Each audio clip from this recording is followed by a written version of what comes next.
I think we will see an increase in the number of cases. I think that measles won't necessarily spread that much if, people are well immunized. And in much of British Columbia, people are pretty highly immunized. People are immune to measles. If they were born before 1970, we sort of assume you're immune through natural infection. But for most people, we recommend that they get 2 doses of measles-containing vaccine. Measles is highly infectious and it spreads through the air. Those symptoms include fever, dry cough, runny nose, and a rash. And it can also cause brain swelling in young children. Okay, and in northern BC, 4 individuals have been charged following a 14-month-long drug trafficking and firearms investigation. The RCMP say that the investigation began in April 2023, targeting a drug trafficking network operating in Prince Rupert. So 5 search warrants were done.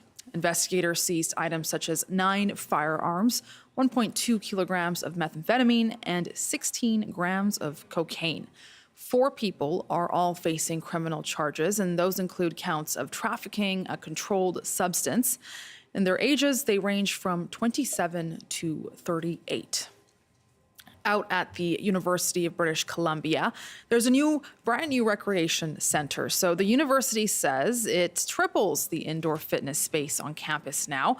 The facility is more than 100,000 square feet in size. And it includes 3 gyms, workout machines, basketball courts, and an indoor track. Some students say they're very excited to use the space.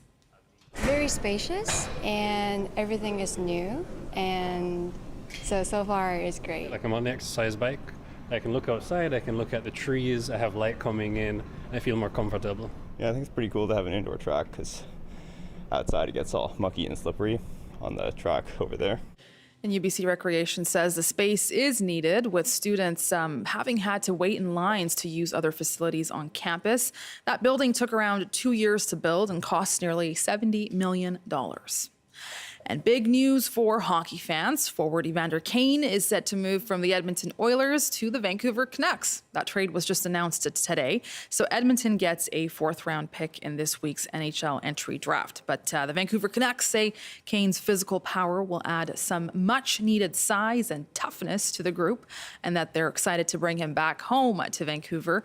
Kane also confirmed the news on his social media, posting a goodbye message and thanking the Oilers, staff, and the fans. And you are updated this afternoon. I'm Beneat Brach. Stay with us. BC Today is coming up next.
Good afternoon. Thank you for joining us. NATO leaders are meeting at The Hague, with most, including Canada, promising to spend 5% of GDP on defense, increasing to that within the decade. What do you think of Canada boosting spending on defense? We'll talk to a foreign policy expert and take your calls. Plus, Surrey City Council will allow some developers to turn hundreds of condos into rental units, and that's because of the slowing condo market. What do you think of that step, and what would it mean if it caught on? That's after 12:30. I'm Michelle Elliott. Welcome to BC Today.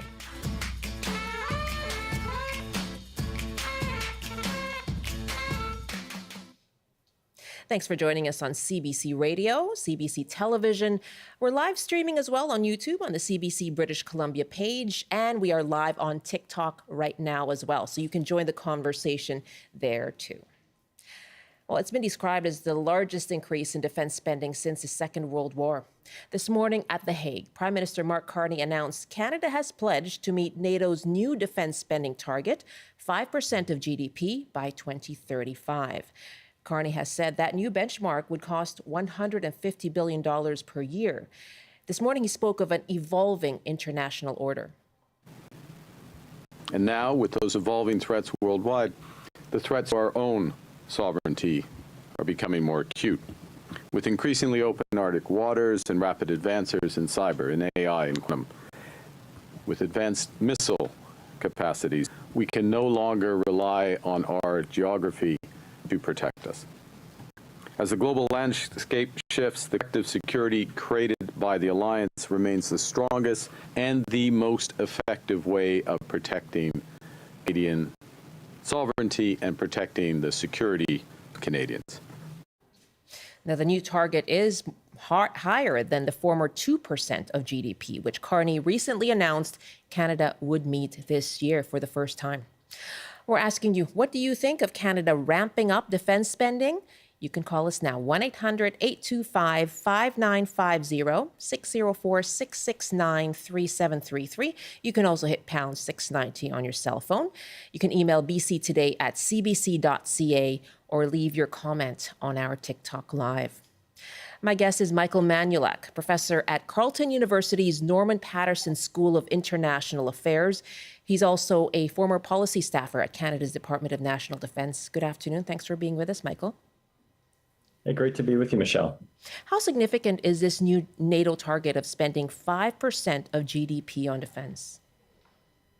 It's a very significant boost. It is, as was stated, the largest single increase in defense spending since the end of the Second World War. We are really ramping up to a dangerous global context, and also a context that's full of threats, new threats to Canada. And so it really does represent a step change within NATO's defense, among NATO countries, but also in NATO's defense preparedness, and also its industrial preparations for any potential risks that the countries may face. Do you see it as justified then? I think that the world is an increasingly dangerous place. I think that requires a certain degree of preparation. The hope is that among NATO countries is that by being prepared, they would pursue peace through strength, and that is we would deter any potential adversaries that could threaten NATO countries. At the same time, there are risks that are associated with this. It is a very significant financial investment. Just speaking within our own country, there will be very real priorities that the government will be unable to pursue, social priorities that many Canadians care about. In order to fund this level of defense spending, even at the 2% level, never mind a 3.5 or 5% level. So that's a really, really significant investment in that. There are also some potential dangers that this could further lead to an arms race, a global arms race. And so as we increase our defense spending, we become more threatening. NATO does to some our adversaries, which would justify within their own domestic context an increasing defense spending, which we would see as threatening. And then there's the possibility, the risk, the danger of a spiraling in this respect. Right. So how does that help things if the aim is deterrence? Well, I think it, to a certain extent, it depends on how we do it, how it becomes executed, right? And so Canada, for its part, is going to put a lot of emphasis on the Arctic side of things. This was already expressed in the defense policy update under the Trudeau government, and the Prime Minister Carney has also put a good deal of emphasis on that. And so that's protecting our own territory from heightening threats. I don't think that that's particularly threatening. I think what will be critical here is that we are able to potentially reinforce not just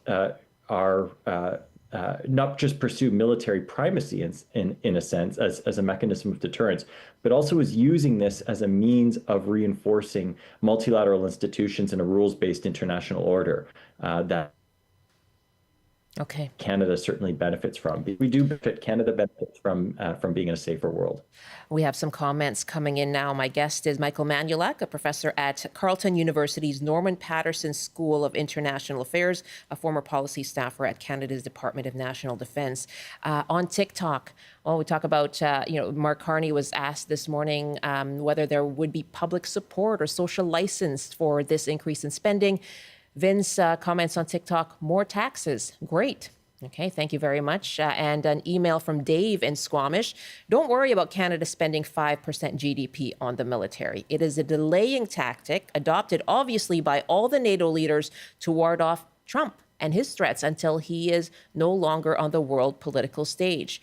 PM Carney has shown everyone how to nod and outweigh Trump's nonsensical rhetoric. That's from Dave in Squamish. What do you make of that? Donald Trump is at the NATO summit as well. How much influence has he had on this target being increased to 5% and most of the allied leaders agreeing to this pact? Right. I think that he was very critical to doing this. He was the one earlier this year that first raised the idea of a 5% defense spending target for NATO. And NATO, and I think that this came from the NATO bureaucracy through the Secretary General's office, decided to be proactive in actually taking him up on that. The United States is absolutely critical to NATO. It is, even when Canada was one of the first 3 countries to negotiate the North Atlantic Treaty in 1949, it was always seen as an American commitment to Europe. And after the experience of the Second World War and the First World War, where the United States came in too late and that had disastrous consequences, countries saw it as absolutely essential that the United States be committed to European defense. And now the possibility that the U.S. commitment to Article 5, the core element, the collective defense core of the North Atlantic Treaty, then attack on one NATO country is an attack on all. Yeah. If the U.S. commitment wavers, then the alliance really falls apart. And that could be hugely destabilizing. And so the American role was absolutely essential. You'll notice that the review date for progress on this is 2029, yes. Which conveniently falls after President Trump has left office. So there's probably a little bit of that aspect there. There is a little bit of flexibility in the language in a few spots that can open some room for maneuver. But make no mistake, I think every U.S. president has been pushing for this. Even once Trump leaves office, it's not as if the United States is going to become uninterested in the level of spending of other NATO countries. But yeah, the U.S. role was essential, and as a result, Trump role was essential. As is, you mentioned the obligation to Article 5, which is that principle of collective defense. An attack on one ally is considered an attack against all allies. And you mentioned Article 5. Let's just hear what Donald Trump had to say in response to a reporter's question on that today.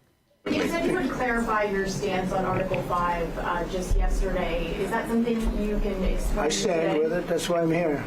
If I didn't stand with it, I wouldn't be here. So you would defend countries even what if they did don't I just say? Yes, of course. Why would I be here?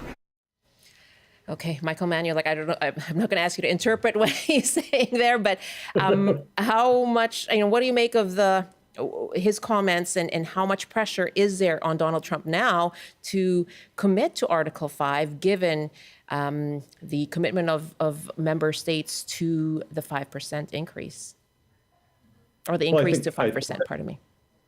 Yeah, I think that this was a proactive step by NATO to try to ensure a strong U.S. commitment. Now, that commitment is something that only is only tested in a once it's violated.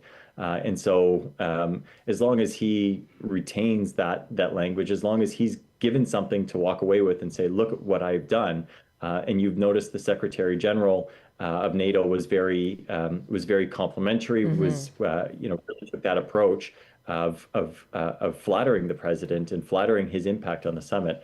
I think that hopefully will be able to sustain the U.S. commitment in NATO through this period of turbulence while he's in office. Lots of comments coming in now asking you, what do you think of Canada ramping up defense spending as part of this NATO pact, a new target of spending 5% of GDP on defense by 2035. And as you heard, that will be reviewed in 2029. So what do you think of the boost in defense spending by the Canadian government? 1-800-825-5950, 604-669-3733. You can hit pound 690 on your cell phone.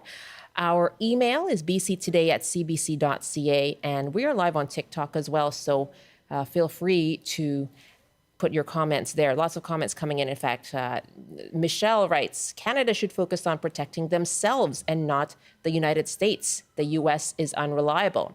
And another user says, how are we going to pay for it? Here we go, deeper into debt. Thanks very much for your comments. Thanks for joining us on TikTok Live as well. Let's go to the phones now. Tamara is on the line in Vancouver. Hi, Tamara. What do you think of this boost in defense spending?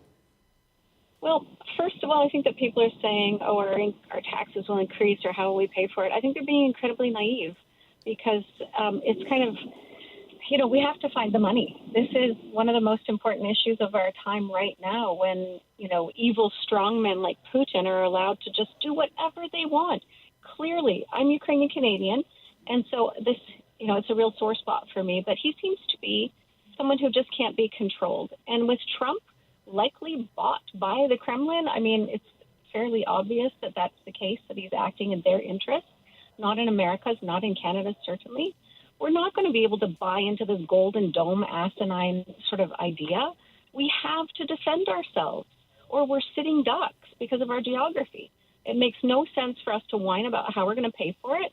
We have to find how to pay for it and do it. We need to defend ourselves.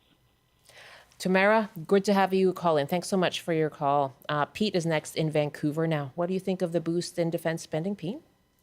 Long overdue, because it's not just the Trudeau Liberals. Liberals and Conservatives for decades have made promises about 2% and saying that they value the Canadian military, but it's all pretending to care because they don't properly fund them, they don't properly resource them, they don't properly supply them, which causes a lot of problems. And now, essentially, when we have to the south of our border a Russian vassal state leader, obviously Carney cannot call him that, but that's what he functionally is. He's parroting Putin's talking points, and I'm not going to go there unless I get 5%. It's all about his ego. So we need to expand the defense thing.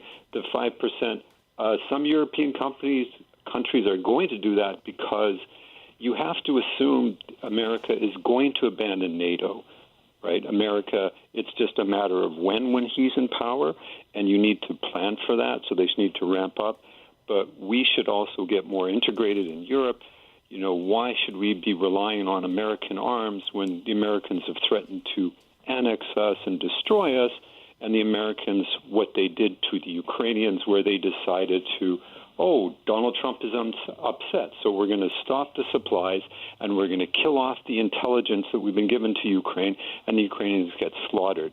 So you're going to have a new defense industry built up, because even now the Europeans aren't trusting Americans because they could brick their jets, right? Or they decide, okay, I'm not going to give you updates for this jet. Well, now you've got like a $35, million brick. So we need to start integrating with Europe. The Chinese are doing icebreakers through the Arctic. China's not an Arctic nation. So people are going to go through the Arctic. We can't depend On the Americans, yes, we have to have some relationship, but we have to assume it's going to be hostile or semi-hostile, and we need new allies. We need to spend money versus just sort of, the traditional liberal conservative parroting we care, but not actually putting the money in. That would have been the announcement from Carney was, the first time that increase would actually happen to 2%, let alone 5%. Pete, thank you very much for your call. An email now from Gary, who writes, NATO nations must increase defense spending because Trump, the Republican Party, and Putin present a serious national security threat to NATO nations. We can no longer depend on the U.S. as a sane international partner. Okay, let's take some more of your calls here now. Asking you, what do you think of the boost in defense spending by Canada as part of this new NATO defense spending pact, asking its allies to increase its defense spending to 5% of GDP by 2035. Our numbers again, 1-800-825-5950, 604-669-3733. We're live on TikTok. Jana writes, it's necessary. And we're taking your emails to bctoday@cbc.ca. And let's head now to Steve in Squamish. Hi, Steve. Thanks for the call. What do you think of this defense spending boost? Well, I'm sorry if I repeat some things that have already been said because I didn't hear the entire piece, but I certainly support it. It's necessary. I'd like to point out that it's been necessary for both conservative and liberal governments that we've had in the last few decades. They've all fallen short. However, I think you need to look at this in the bigger picture. First of all, we all know that Trump is a narcissist. Many of the wars that have been started since the Second World War have been American-caused, and he is playing to his industrial base military machine, and he's quite happy to sell all sorts of these weapons to any country that will come around. And we only need to look at history and see how the Americans have participated in that. And I think it's sad that we aren't looking for other alternative means, but the leaders of today are not making that very easy. And I don't need to mention their names around the world. And Canada does have to play its part. Thank you very much for the call from Squamish, Steve. Let me go back to our guest here, Michael Manulak, professor at Carleton University's Norman Paterson School of International Affairs. Lots of differing opinions there, some similar, but wondering, can you just go through how this would break down? Because there are kind of two streams here, right, when it comes to that 5% increase? Yeah, so there's a 3.5% target for core defense spending. I think that's very much similar to the 2% target, except larger in terms of the things that would be defined as to fall under that category. And then there's an additional 1.5 for infrastructure, critical infrastructure, civil preparedness, things of that sort. So a much broader category of work that could fall within that. It seems that most think that there's a lot of work that supports our defense preparedness, our defense capacity that would fall into that. So that aspect of it might be relatively easy to fulfill. The 3.5% aspect, I think, will be very significant, however. Okay, let's, in fact, on that, on how that money would be spent, Rick is on the line in Whistler now with some comments. Welcome, Rick. Hi there. Yes, thank you for having me on today. I've got some thoughts here in relation to the spending and the dollar amount. It's a huge amount of money, but I think if we can spend it strategically and properly in Canada's best interest, there may be opportunity to kill more than one bird with a single stone. Great Canadian project is our railway done from the east to the west coast. What if we were able to link the north and southern border to be able to move troops in between, support those northern reaches, build Canadian infrastructure from the inside to support this defense spending by securing our borders within and boosting the economy all at the same time? That'd be my great thought to go great forward for a great Canada. Thank you very much. Have a great day. You have a great day as well, Rick. Thanks for the call. Let's take another call here now. Let's head to the island. Jan is on the line in Langford now. Jan, your thoughts. Welcome. Well, my thoughts are that from a religious point of view, and whether it's the Bible or the Quran, or I'm with the Baha'i faith, or it's Hindu, or whatever it is, we have the right to protect ourselves as a country. Canada cannot protect itself. And after the World War II, we could easily protect ourselves. We even had an aircraft carrier after World War II. But now we can't. we can't do a lot. Russia's got a flag planted in the North Pole on our territory, underwater. So we couldn't even stop them from coming into our territory. So we really do need to up our spending. And how are we going to do that? I think we need to look at a wealth tax. Unfortunately, I know people don't want to hear about taxes, but Jan, you know what? Thank you very much for your point there. We actually have an email from Marianne in Terrace who makes a similar point. She writes, this is a perfect time to increase the taxes from the rich and to start collecting taxes not paid by the rich because the money is sent overseas to tax havens. Okay, so a couple of points there on how that increase could be paid for or should be paid for, according to Jan and Marianne. Thanks very much. Ken writes on TikTok, 5% is insanity. That's $3,700 per person. Okay, that's not sure where the math is there, but that's the point in terms of the increase to taxes coming from Ken Sarwer on TikTok. I have about a minute left here with Professor Manulak. Your thoughts then on where this goes from here. Is it about proving or garnering that public support for this kind of spending? Can Mark Carney do that, do you think? I think he's making a strong case. He's providing a nuanced assessment of the global security environment. I think that there is widespread acceptance, and many of the callers, I think, also have acknowledged the security challenges, the very real security challenges that the world faces and that now Canada faces. So I think he can make that case to the Canadian public in this context. It's very good to speak with you today. Thank you so much for spending the time. Thank you very much, Michelle. Michael Manulak is professor at Carleton University's Norman Paterson School of International Affairs. He's author of the book Change in Global Environmental Politics, Temporal Focal Points, and the Reform of International Institutions. It is just about 12:28 here with BC Today. I'm Michelle Elliott. To other news now, the BC Centre for Disease Control says there have been 49 cases of measles in the province so far this year, including 12 active as of yesterday. Some experts are pointing to a lowering vaccination rate for this surge. Vancouver Infectious Disease Centre President Dr. Brian Conway wants to spread the word about what people need to know about measles vaccines. Those born before 1970, we assume that they were infected naturally and carry lifelong immunity, as long as their immune system is in good shape. If not, consult a healthcare provider to address this. Those born after 1970 were likely vaccinated, but we know that it requires 2 vaccines to be protected in a lifelong manner. If you aren't sure whether you got 2 shots, consult a healthcare provider. Or for many people, the simplest thing would be to just go out and get a second shot to make sure that we get those vaccination rates up where we need them to be. Well, we're seeing community-based spread now in Canada. So that means that someone may have brought it into the community from outside, which we've known occurs naturally to a certain extent, 90 or so cases a year. But then because vaccination rates are so high, there isn't any ongoing transmission, cases recognized, isolated, and there are no other cases. Now, with lower vaccination rates, we're seeing community-based spread. So it's up to us to limit that. And the one way to do that is to make sure that we achieve, once again, 90% or better vaccination rates in the general population.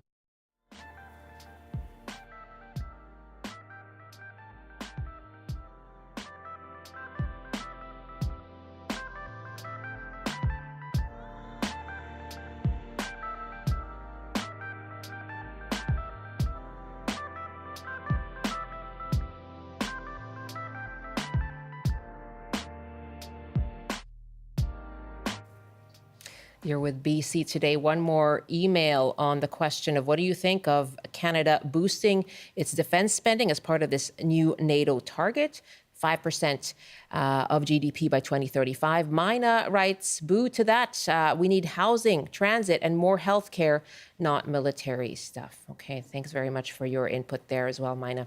It's now 12:30, and you are with BC Today here. I'm Michelle Elliott. Very nice to be with you this afternoon. A little cooler today for sure, but we are thankful for it. Right now, though, it's not time for a weather report. It is time for the CBC News Update with Rob Zimmerman. Good afternoon. Police say a homicide this week in Port Renfrew appears to be an isolated incident. Few details have been released, but investigators say the man was found in the remote community Monday night. There's no word on a motive or arrests. The victim's name has not been released. Prince George RCMP say a recent drug bust is indicative of the threat level facing some officers. Searches conducted earlier this month turned up several high-powered firearms along with live hand grenades. Police in the interior city evacuated an apartment building while an explosive disposal unit removed those grenades. And a new study from UNBC has found glaciers in Western Canada are disappearing at a record rate. Researchers say the rate of melting between 2021 and 24 was at double the pace seen in the previous decade. Lead researcher Michael Manulak says the melt rates over the last 4 years is more extreme than anything they've seen in the past 60 years and poses serious risks to everything from freshwater availability to geological risks. And now the forecast on the north coast. Showers this afternoon with a high of 13. Highs reaching 23 with local smoke and some sunshine in the Peace. In the central interior, including Prince George, a mix of sun and cloud with a high of 21. Highs in the mid-20s with some sunshine and a risk of severe thunderstorms in the Kootenays. In the southern interior, including Kelowna, a high of 23 with a mix of sun and cloud. And for Metro Vancouver, Greater Victoria, and the Fraser Valley, mainly cloudy this afternoon with highs around 19 degrees. That's your CBC News update from Vancouver. Thank you, Rob. You know, I'm having a very busy week. Yes. I've got 2 kids graduating. Wow. High that school. Is busy. Yes, it's a lot. And so part of that is getting teachers' presents. And I kind of wanted to make it a little bit more special because they're leaving their high school. And I got some nice things. Very happy with what I am able to offer. Little pieces of art that they can put on their desks. But I needed cards and gift cards. So last night I was at the Shoppers Drug Mart in line and someone else in front of me getting a gift card as well. And she said, yeah, last minute gifts. I said, yeah. Teachers' gifts? No judgment, though. No shame. That's kind of a new thing, though, right? Teachers' gifts? Isn't that Is it new? It's sort of, well, no, I think we did it when our son's maybe 10 years out of school, but it's sort of snowballed like tipping, right? Yeah. Like it's kind of gotten That's true. out of hand a bit. Yeah. Is it Christmas? Has it? I don't know. Also? Like, do you feel a lot of pressure to tip your teachers, your kid's teacher? Yeah, I mean, I think it's sort of like the bigger the better. What's sufficient? What's the etiquette now? I don't know. Well, and if they're leaving the school, I think you can just forget about it because I mean, you're only doing it so that they're good to the kids next year, right? Oh, come on. I'm thanking them for all the work and care they've given my kids over 5 years. And what about if they haven't? And do you still do it? It's a wave and a see you later. Sure. Thankfully, they were amazing. So got some really good I'm sure ones. they were. Yeah, thanks, Rob. I want to know if people have found that things have kind of escalated on teachers' gifts. What is the etiquette now? You can email us, bctoday@cbc.ca.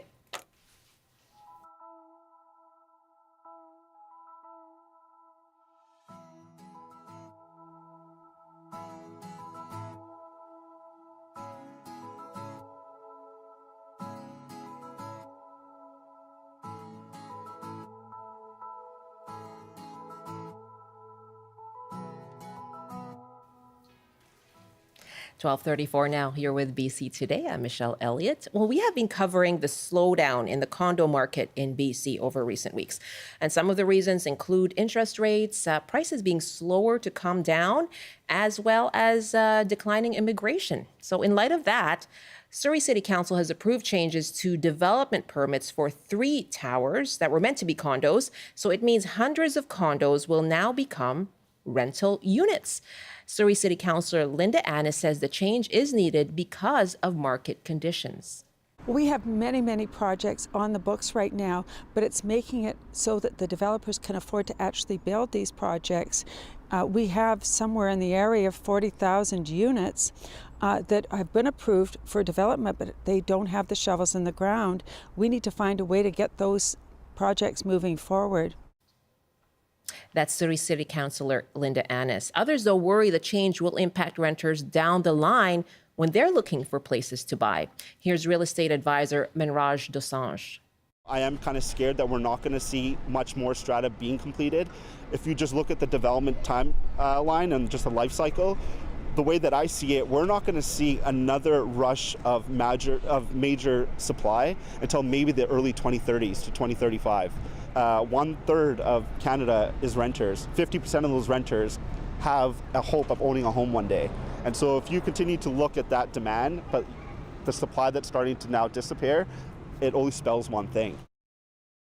Now, similar effects are showing up in the housing market across Metro Vancouver and other parts of the province. So we want to hear from you now. What do you think of this move, turning what would have been condo units to rental units? And what would it mean if it started to catch on, if other cities, if other developers did the same thing, converting condos to rental units? Give us a call, 1-800-825-5950, 604-669-3733. You can hit pound 690 on your cell phone. You can also email bctoday@cbc.ca. And joining me now in studio is Andy Yan, Director of SFU's City Program. Hello, Andy. Hello, Michelle. Nice to see you. Always a pleasure. I'm trying to wrap my head around this. Developers wanting to convert condos into rental units. How surprising is that? Well, in one way, it's surprising when the times have been so good for so long that this is really something that does happen every so often. I know that working in California for myself, you certainly have moments through which you actually do see what used to be a condominium project shift on over to rental. And I think that that's really, really noting really how things have changed in Metro Vancouver in terms of really the situation for condominiums. But then at the same time, I think that it goes into, well, what kind of rentals are these projects going to be? What are the terms that the city is willing to do in terms of waiving off fees for these new rental buildings to occur? Simply because if you say, look at the city of Surrey, you actually find out that the median household income for a Surrey renter is only $70,000, which if you translate that, it means that they can only really have a rent that's affordable for about $2,000 a month. So how affordable will the rent be? Exactly. Yeah. So I think that's part of the kind of details that really need to come out. How affordable will these rental units be? What will be the obligations of these developers? And then also, will these units remain rental units when things get better, or will they be converted back to condominiums? That's an interesting question. And so for developers, what does this mean? What are the factors they're kind of considering in their minds right now? I think it's how long they can get their money back, what their terms in terms of profit. I think that it really goes into these really changing times in terms of the world of condominiums. Another interesting fact is that when we talk about newly built condominiums in the city of Surrey specifically, that were say built from 2016 to the present time to 2022, when the data was available, we're talking about 52% of those condos were investor condos. So that's more than half. More than half. So that's like kind of another dynamic that kind of comes into this, that another detail that begins to unfold in terms of what does it mean towards renters, what does it mean towards home ownership. That this is really, I think, one of those kind of dynamic kind of situations that keep me employed, but then it also allows us to kind of understand how the housing market has a certain dynamic and was dependent upon a whole bunch of certain particular factors, and now those factors have changed. Yeah, there is no shortage of things for you to analyze when it comes to the housing market and rentals here in BC, for sure. Andy Yan is with me, Director of SFU City Program. Okay, so we're asking you, in light of Surrey actually allowing a developer to turn condos, 3 towers, into rental units, what would it mean condos into rentals? We're asking you, what do you think of that move? And what would it mean if this was done elsewhere? What would it mean for renters, for owners? I'd love to hear from you. 1-800-825-5950, 604-669-3733. You can hit pound 690 on your cell phone. Our email, bctoday@cbc.ca, and we're also live on TikTok, so you can certainly leave your comment there. If you're a renter, love to hear from you. There are new StatsCan numbers, in fact, when it comes to renting across Canada, but it's finding now that the average asking rent for a 2-bedroom apartment was highest in Vancouver. No surprise, I suppose, but the figure is at more than $3,100 for the first quarter of 2025. So when I think about, okay, more rental units coming on board, what will this mean for, I know you were saying we don't know what the rents will be at these units, but more rentals out in the market. Does that mean asking prices coming down? That's possibly quite the case, but then it also assumes these new projects don't take out affordable rental units. And I think that this was a problem that you saw in Burnaby. This is a problem that that you might see in terms of the Broadway plan, that really when it comes to, while having some attempts to protect renters, that really the loss of affordable rental housing is quite possibly the situation. And in the case of Surrey, it's interesting to note that even if you see the shift to rental, will that make much of a difference? Because at 52% of new condos being investor owned, which were predominantly offered in the rental pool, in the rental stock to begin with, right, that actually brings into a pretty interesting question. And also you have to remember, rents go down for a variety of reasons. One can say that it's an increase in supply, which is at one school, but it's also a measure of a declining economy. That this is also perhaps a measure of really some ongoing challenges in the larger economy that we have yet to really kind of see in the face of tariffs, in the face of additional spending. And I mean, that's really a big question. Right, the role of uncertainty. Can you tell me a little bit more about that? What does this say about where our economy is right now? I think that part of the understanding is that rents are supposed to be by far more attached to the larger economy, that renters or tenants will pay as much as they can in terms, because of really how they're also connected to their incomes. And as incomes decline, you could perhaps see changes in terms of where people are living, but then also whether they stay in British Columbia or not. I mean, this is part of that kind of complication, and really also, frankly, how for a long time we've had a disinvestment in non-market housing, and we have seen some increases now, but then I think it's nowhere in the 30-year deficit that we've had in non-market housing that we see this kind of rush in there. And now with the previous segment, with new investments in things like defense, are we going to have more howitzers than homes? You've been working on that, I've been working on that. Well, that's interesting. So now we're looking at the market factors in increasing rental supply. Let me just put out the numbers once again, asking you what you think of this, converting condos into rental units. What are your questions about how this would work? And what would it mean if other cities allowed this as well? 1-800-825-5950, 604-669-3733.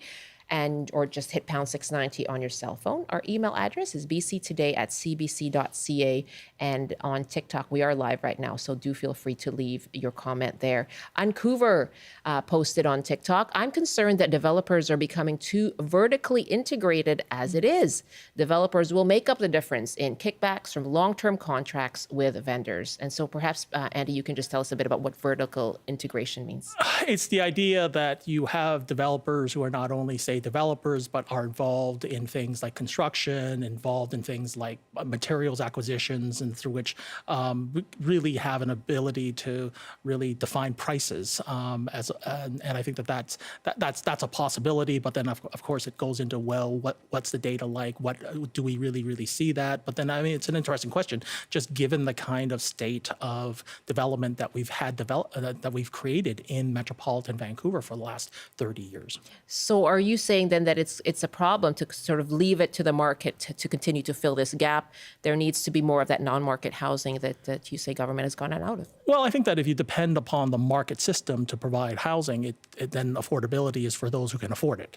I think that one of the biggest challenges is that housing is a human right, housing is a human need, and really how that need is met, I think, has been a major challenge for our region for over 30 years. And I think that the disinvestment in non-market housing in the long term, I think, is what a lot of governments are desperately trying to make up as. But then at the same time, there are also all these ongoing challenges in terms of public policy and demands for infrastructure that I think makes it even tougher now.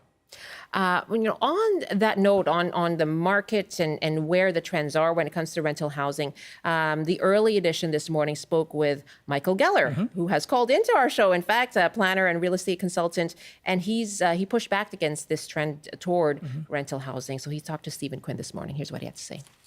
Along the Broadway corridor right now, my understanding is there's about proposals in process for about 20,000 new apartments. And of those, less than 1,000 are condominiums. And that's because the city has successfully, I would say, encouraged developers to switch from condos to rentals. But the pendulum has swung too far, in my opinion. Okay. Pendulum swinging too far. What do you think? I think it's overall the kind of question will be what will actually be built. I think Michael has actually handed, I think, a really important point is that things may be approved, but they're not necessarily built. And I think that this is part of the kind of interesting factor in terms of, I think, what's happening towards public policy, particularly at the provincial level, is that you can have various cities make them approve X many buildings, but then they may not necessarily be built. I think that you saw things like the Broadway commercial project. You see projects across the Broadway corridor that really have been approved. But then the major question is that will they be built or will they be, say, flipped? That really that this type of approval will be used as a way of evaluating this land and then flipped for some future time, or warehoused that these projects will be not built for 5, 10, 15 years. And really what kind of housing will occur just as some of these units would be emptied out. And I think that this is a major question in terms of monitoring what's going on, as well as, I think, dealing with what will be happening on the ground in terms of the prospective loss of affordable, livable units. We have an email actually from David on that who writes, this is a good move that more rental projects are being built. However, we also need more rental protections in BC. We also need our governments to focus on public housing rentals, nonprofits, and co-op rentals. For far too long, Canadian cities have focused on private condos. Thanks very much, David, for that email. bctoday@cbc.ca. And we have a caller, Bill in Port Hardy. Hi, Bill. Yeah, your thoughts on switching condos to rentals in Surrey? Yeah, well, there has to be a balance between what people earn and how much it is to buy. There's one young lady in a bookstore. She tells me she spent 70% for her housing, and when I came to Canada, I mean, at that time I paid less than $1/4 for housing, I mean, for rental. And so obviously, if a house is now $800,000, you have to have a very good income to buy a house. So either the prices are coming down, or people's income has to come up. It's quite. It happened in the mid-70s. It happened in 2008. And now we have again the same situation. So hopefully the builders will find a way to reduce the cost of housing. And then perhaps they will start buying again. That's all I want to say. Yeah. I'm an old guy at 94. I've seen a lot of stuff. A quarter of your income on rental, and what is the affordability? Is what 30%? 30%. Yeah. Well, I mean, the interesting fact of the matter is that we used to measure affordability by 20% back in the 70s. It got changed to 25% in the 80s, and then now it's up to 30% of your total gross household income that's deemed as affordable. But I think this really actually touches a really important point: is really how much housing has come out of whack towards incomes. That you need either access to wealth or access to debt to have any level of affordability, which I think is really covering how many Canadian households are struggling in this environment, whether they be renters or owners. And I think that this is really part of a larger problem that we've been trying to deal with for the last, certainly for the last 20 years. Yeah, and he said the person he knew had spent 70% of their income on their rental. Well, Bill, thanks very much for your call from Port Hardy. Mike is on the line in Victoria now to talk about condos being converted to rental units in Surrey. Hi, Mike. Hi. I think it's great that they are going to convert them to rental units, but I think the issue is, like, people, I think a lot of people want a house to live in. You don't want to live in a tower. And, I started off in a co-op housing when I was 18. And then I bought a house. And then I bought another house. I had like 4 houses at one time. And then 1986 happened and interest rates went to 21%. But where I'm sitting right now, and this is part of the issue that I have with the whole housing conversation, is I'm sitting in front of 4 properties, 4 1-acre properties in Victoria. And the houses are like 5,000 square feet. And there's 4 people that live here. So, this would be a perfect place for a co-op where somebody could spend 25% of their income on housing and have a house, have a nice house with a yard. And that is gone. I don't see any of that being built anymore.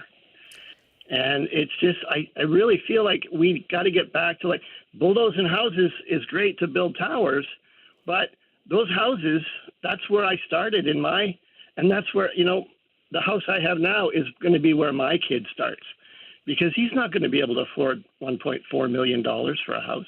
Yeah. Mike, thank you. And it's just it's out of whack, like it's been said several times. I appreciate your call, Mike. And when he said there, this is going to be for my kid. It's what you said, access to wealth or access to debt is what people need. We actually have some TikTok comments now as well. And what Mike said about, the goal, sometimes people don't want to live in a tower. Equanimity. Posted on TikTok, it sounds like fear-mongering to say that this is a sign of a declining economy. If rents get inflated, there will be an adjustment, which this is.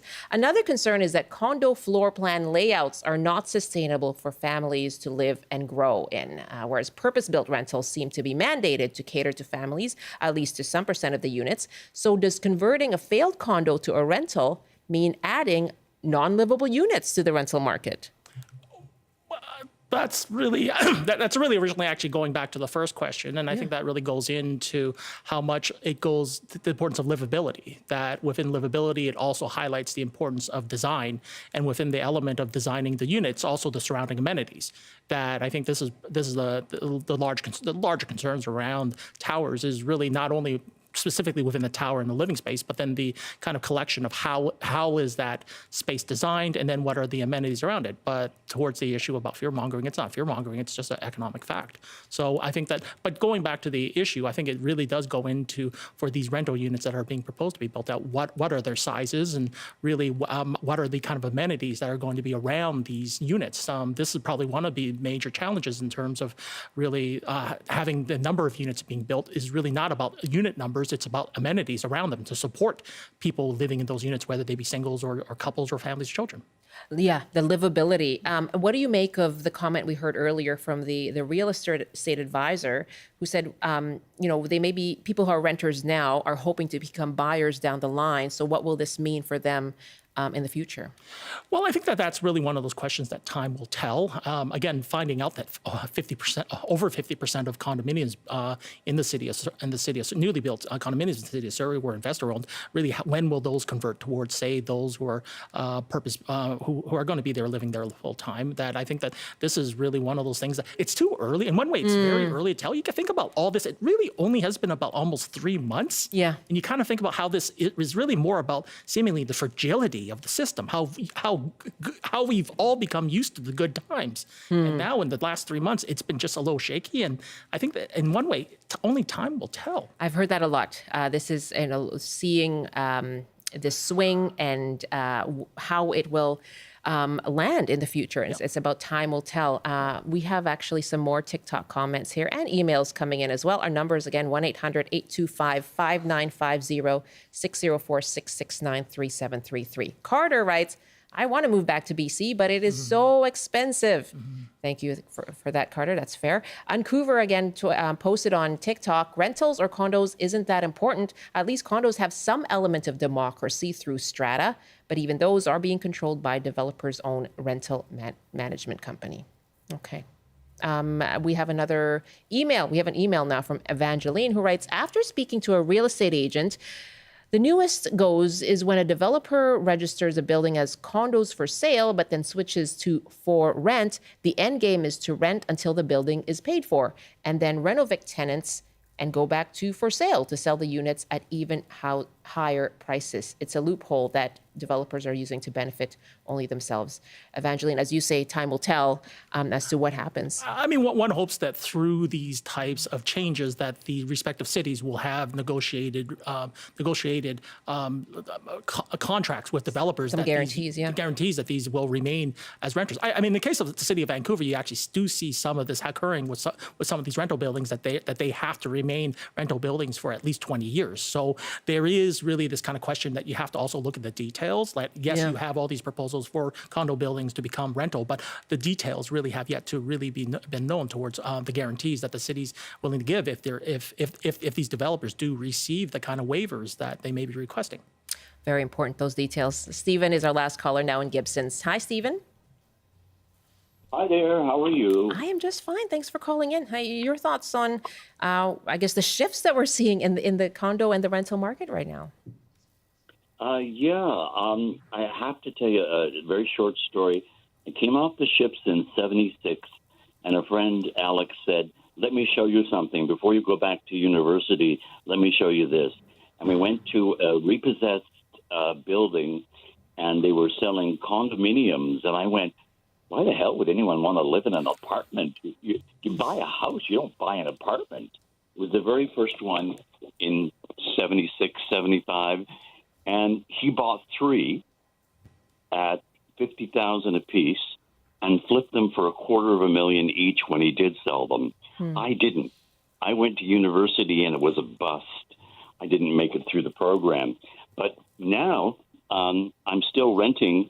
I'm 70, and my pension as of 2026 won't be enough to pay for the move to a new home. So Stephen, if you're a senior, you have trouble paying rent, let alone buying a condo. Stephen, I'm so sorry to jump in, but you've really hit the nail on the head there in terms of how unaffordable things can be, housing for seniors. Thanks so much for the call. Thanks, Andy. Always a pleasure.